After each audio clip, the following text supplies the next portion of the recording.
It's been my dream job. I love working here. I love helping people.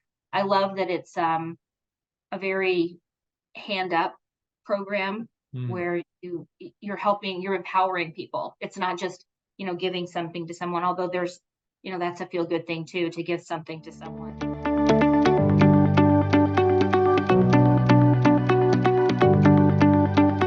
Hey guys, this is Matt Helton with OneTrust Home Loans, and this is the Serving Senior Podcast. And this is the podcast where we highlight those professionals that are serving seniors, allowing them to not just survive, but thrive in retirement. And we have a real treat for you today. We have Miss Kim Randell. She's the CEO of Williamson-Maury Habitat for Humanity. And you may not know this, but they serve seniors at an extremely high level in some specific programs Kim's going to highlight today. So, Kim, how are you doing? I'm doing all right, Matt. Thanks for having me on today. Yeah, you're welcome. Thank you for being here. I've always respected you and your work ethic, and now it's awesome to hear your position and how you can serve seniors as well as members of our community in Middle Tennessee. So, congratulations. Well, thank you. I'm happy to visit about the program that we started at. So should I just dive in, or do you want to do it? No, that's great. Maybe could you share, people kind of like to get to know the background. So maybe share some background, maybe where you're from, how you got into working with homeowners and seniors, and then maybe your evolution to where you are and your position you're in today would be great to hear. Well, I was born, I'm just kidding. Let's go back that far. 4 and 7 I was years ago. born many moons ago. My degree was in journalism. I went to the University of Alaska, and I graduated. Rewind that. No, that's not. We don't hear that one too often. University of Alaska. A little more detail, please. So, my parents are originally from where everybody here likes to vacation, 30A, Destin, Okay. Fort Walton Beach. That's where I was conceived. My dad was in the military, so I was born in New Jersey, and I was raised in Florida and Texas until I was 15. And then when I was 15, my dad got transferred to Anchorage, Alaska, Nice. which I cried all the way up there. We drove, and I cried the whole way for 2 weeks. I'm and sure. Oh my gosh. leaving Florida. And then I got settled there, graduated high school there, college, met my husband, and all three of my children were born there. And I thought we were just going to stay there forever. It was home.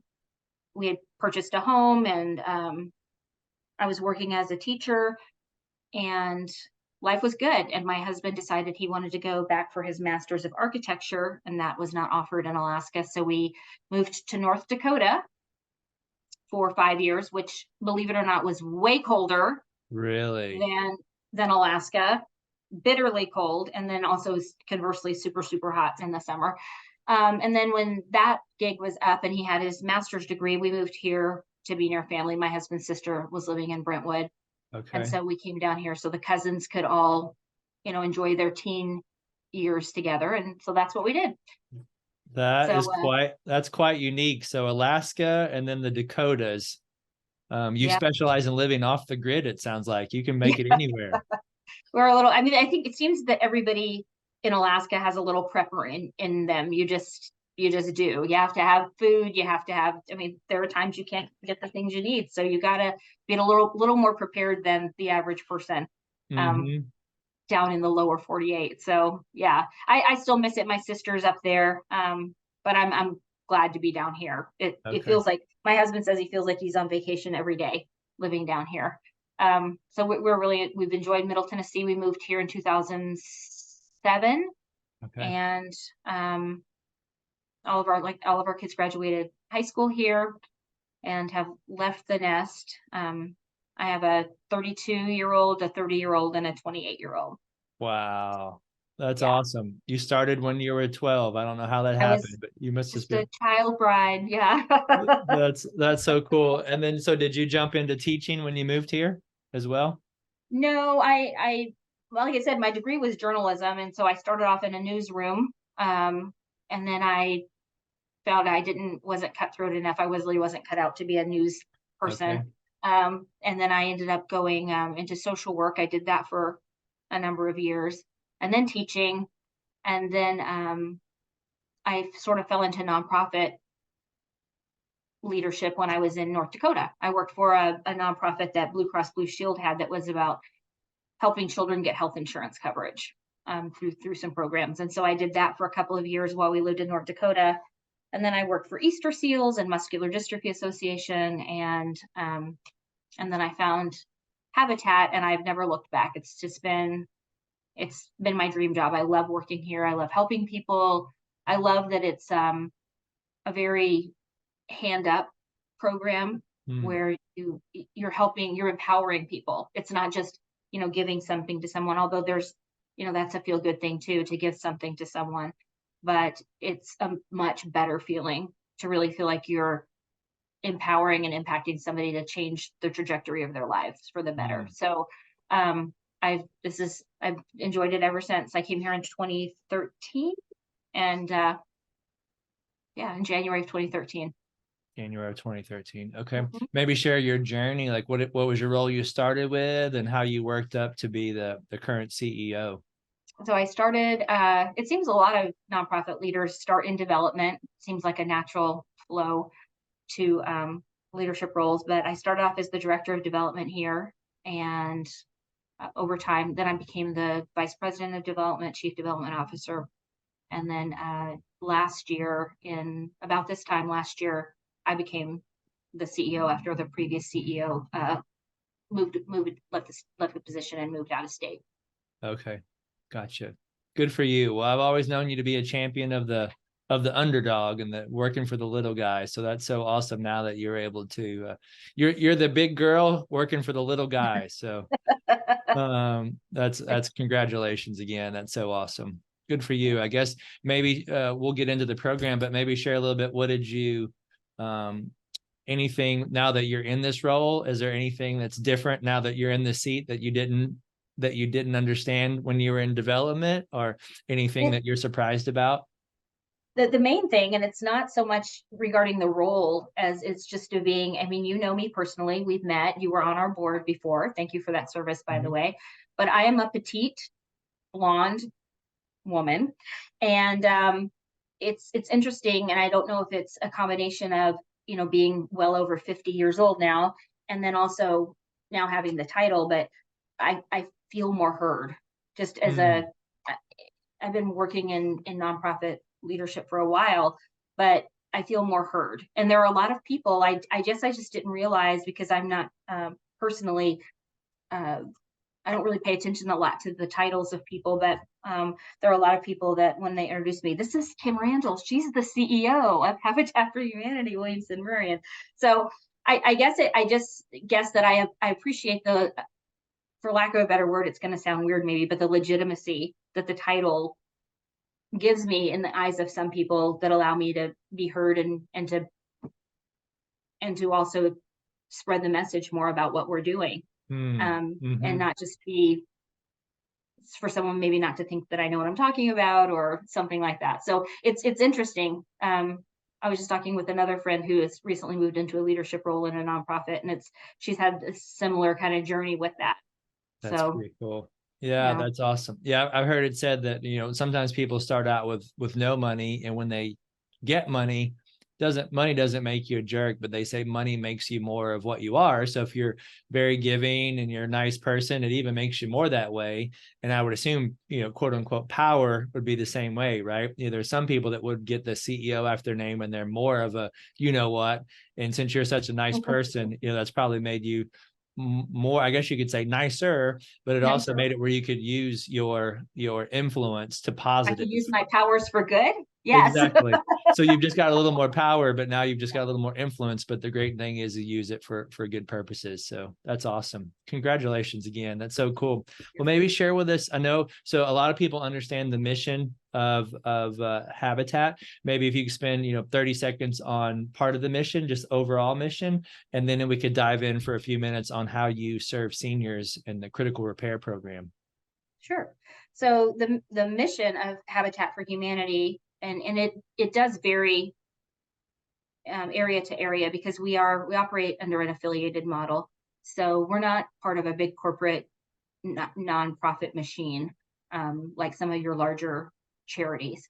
We are like I said, it's the affiliated model. So it's almost like a franchise type situation. Okay. Our Habitat affiliate was started 30 years ago in the basement of St. Philip's Church in Mm. downtown Franklin by some concerned church leaders from, I think, 5 different churches that saw the need 30 years ago for affordable housing in Franklin. Wow. And so they started the program and they applied to Habitat International for the use of the brand. And so we pay a fee to Habitat International to use the brand. And then we also, because we're a faith-based organization, we tithe a portion of what we raise here locally to build in developing countries. So we have tithe to Cambodia, Vietnam, Kenya, Guatemala, numerous places.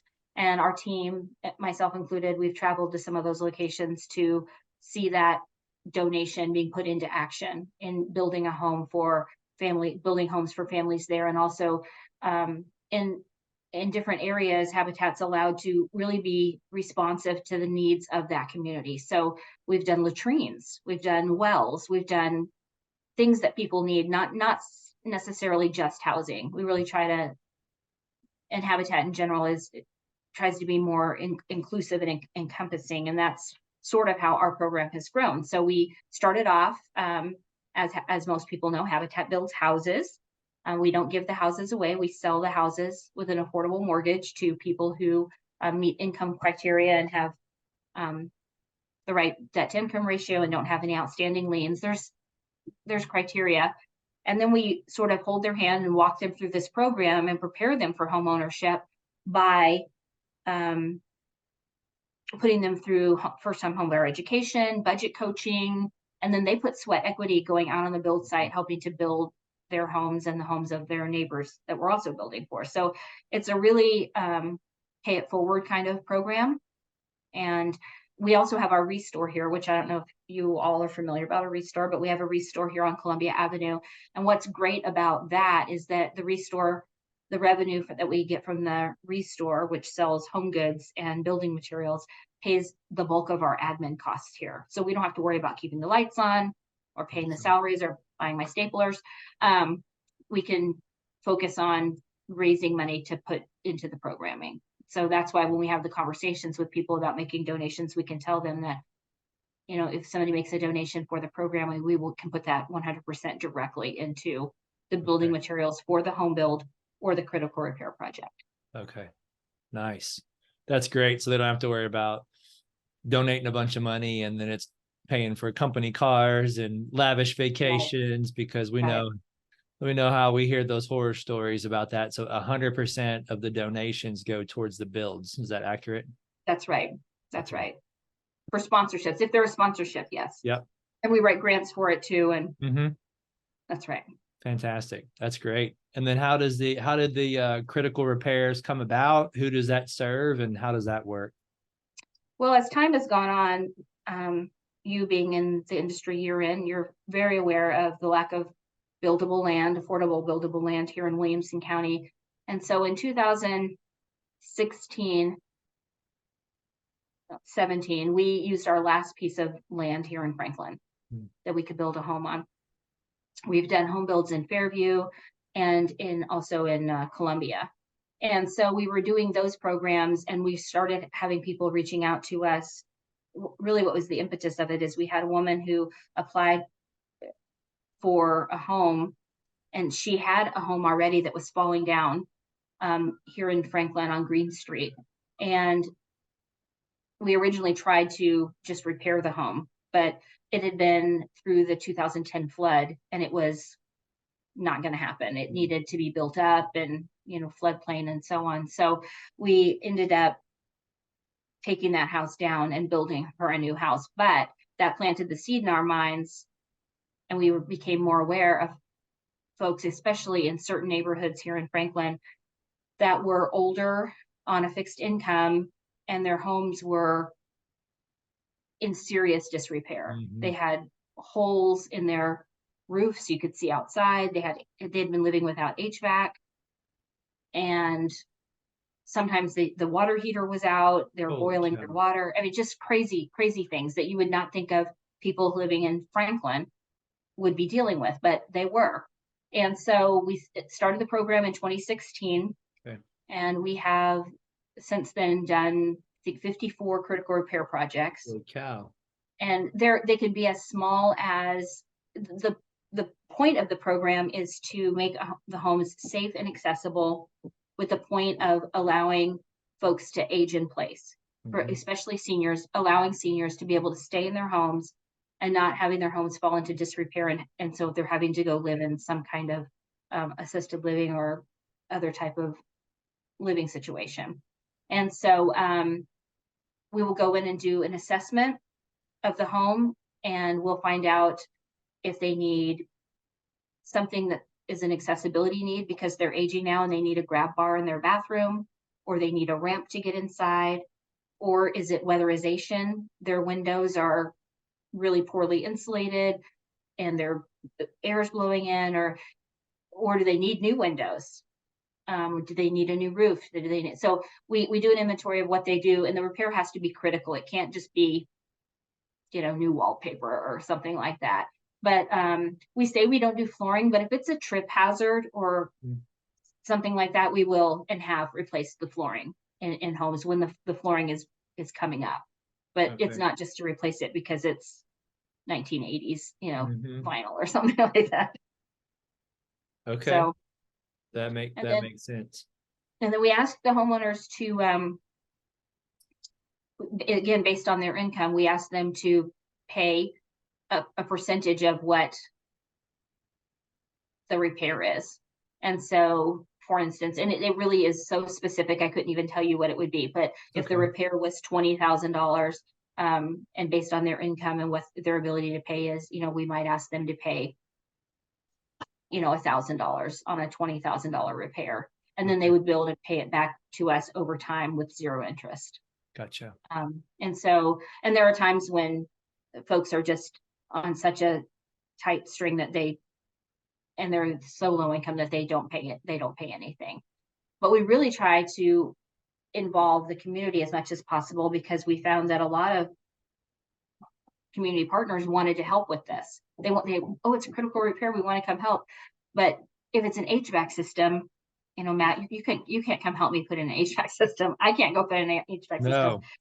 And so what we do is if we have to hire a professional for that, we try to get somebody who's interested. So if we had a business or a civic group or Rotary Club that wanted to come help, we would find out what the scope of the repairs would be. And then we would say, okay, we're going to have professionals come and do the HVAC or the water heater. And then how about you all come out and do kind of a brush with kindness, and we'll work on the yard, we'll power wash the house, and sort of some of those things, and make it a volunteer day for a sponsoring group if they wanted to do that. Okay. That's awesome. Well, maybe share, Kim, if there was either someone listening, or maybe it's for their parent, or maybe a business professional that works with seniors is listening. How would someone find out if they qualify? Like, how would they reach out to you guys, and how could they go to our website? Okay. Go to our website. It's the initials of our name, which is a very long name. So the name of our organization is Habitat for Humanity Williamson-Maury. So the website is HF as in Frank, HWM.org. You go there, and then what does it say? It says, this is where I'm glad we can edit. I think it says, I can't pull it up right now. That's okay. But it says critical repair. Critical repair, yeah. Critical repair. There's probably a phone number they could reach out if they're not web people. Yes, they can call our main phone number, which is 615-690-8090, or they could always just email info@hfhwm.org, and that will come to all of us, and we'll be able to share. But I encourage people to apply. We have funds set aside that folks have donated. We've gotten a couple of government grants, and so the money is here, and we are looking for individuals that qualify that we can help. Okay, that's awesome. Well, I'd love to. There's several groups in even in Williamson, that would be good for you guys to either yourself or some representative. There's a geriatric council of Williamson County. They meet once a month, and it's anywhere between 30, sometimes up to 60 individuals that completely work with seniors. That's their, whether it's in-home care, facilities, doctors, physical therapists that focus on seniors. So that'd be a great place for you. I can get you the details on that. I think you guys would really meet some good people there. And then the other thing I was going to share with you, I'm sure there's a box that people have to go work in. Not everyone that applies qualifies. And that's what I was speaking to your coworker about, that if you have someone that needs some work, that's where we would come in. If they didn't fit your box, is we could help them effectively, efficiently, and ethically use some of their equity that they have in the home, because they probably have it paid off or close to paid off. We could show them, hey, maybe you don't qualify to work with Kim. I wish you did. It would be cheaper because it's a great program, but there may be other alternatives. And that's where we could help seniors to possibly qualify for other options. So yeah, we can definitely, if we have that situation as well, we can refer those folks to you. Yep. That's a really good resource. Yep. We would just kick it around. And then our program, we have several. We would look at all different traditional financing. We'd look at lines of credit. And we'd also look at the HECM, which is basically FHA, some like THDA loans you work with, the FHA based. FHA has a senior side, and it's actually the new and improved reverse mortgage. So they've taken all the stuff that you've heard negative about reverse mortgages, and they've went through and revamped it. And it's basically all the positives, but not as many of the negatives, meaning that they still own the home. They can still pass it on to their family. They can sell it whenever they like. The only negative in the whole thing is it is a reverse characteristic, meaning that you don't have to make a payment. So a lot of people, they think you can make payments, but most people don't. So the only negative is your balance increases. But like in a lot of these Franklin houses, we may give them $100,000, but the house is worth $400,000 or $500,000. And, maybe they live 5, 6, 7 years. So when they pass, they owe $150,000. Their kids still inherit it. The bank doesn't take their house. There's still a lot of equity. But the main thing is they don't live in a disheveled house, tight on their budget. I mean, we see people that are eating beans and rice till the next Social Security check comes in when they've got a $500,000 home paid off. It's crazy. Yeah, it's crazy here. It just doesn't make sense. So yeah, that's definitely something we could work on. I can get you connected with that meeting, and then also if we could ever help, that would be great. Okay, that would be awesome. Well, is there before we run, I guess, any professionals that you found that are good contacts for you guys that would be, we want to make sure that we get this podcast to, whether real estate agents or people that work with seniors or contractors, builders? Oh heavens, I wasn't thinking along those lines. I'm sure, yes. I cannot think of. That's okay. That would be right well, now. The good news is are a lot of the people that do watch this either do in-home care, they work with facilities, and they focus on those people that are, 60, 70 years old. So we'll definitely get those in the right spot. Anything I didn't ask you that I should have asked you? I don't think so. I'll probably think of something as soon as we disconnect, right? But no, I think we covered a lot of information. Hey, that's why we'll have to have a standing invitation. We'll have to do volume 2 at some point. Okay. Yeah, that's awesome. Well, Kim, thank you so much for being here. Most importantly, thanks for being you and always focusing on having a heart of service and serving seniors. And likewise, I really appreciate you reaching out. Yeah, you're welcome. And thank you for watching the Serving Senior podcast, where we highlight those professionals like Miss Kim that serve seniors at a high level to make sure they don't just survive retirement, but they can thrive in their retirement. Thanks again. Have a great day. Hey, this is Matt Helton with OneTrust Home Loans, home of retirement mortgage solutions. And we really do appreciate you checking out the Serving Seniors podcast today. Now, please go to the description down in the body of the podcast where you can subscribe to get future shows. Please click that notification button so you get notified when other shows drop. And also, if you can go to servingseniourspodcast.com, and we'd love to hear a comment about our show. We have a heart to serve seniors, and we have a heart to make sure seniors don't just survive retirement, don't just get by in retirement. We want to show seniors how to thrive in retirement. So if you know of anyone that's 55 and older that could use some extra cash flow, maybe the retirement's not going the way that they like.